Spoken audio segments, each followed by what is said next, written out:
ভগবদ্গীতা অধ্যায় 1 শ্লোক 37।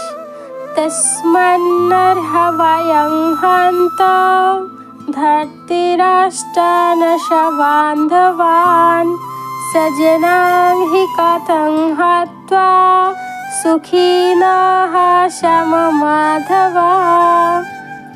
কখনো কি তুমি তোমার পরিবারকে মেরে সুখী হতে পারবে?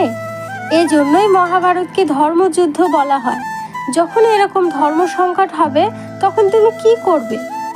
অর্জুন এবার জিজ্ঞাসা করছে, হে মাধব, আমারই বান্ধব ধৃতরাষ্ট্রের পুত্রদের মারার জন্য আমি যোগ্য নই, কারণ আমার আত্মীয়কে মেরে আমি কিভাবে সুখী হব?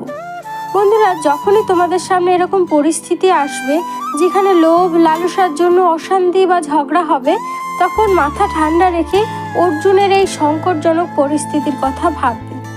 আর দেখবে, এত যুদ্ধ করে, এত লড়াই করে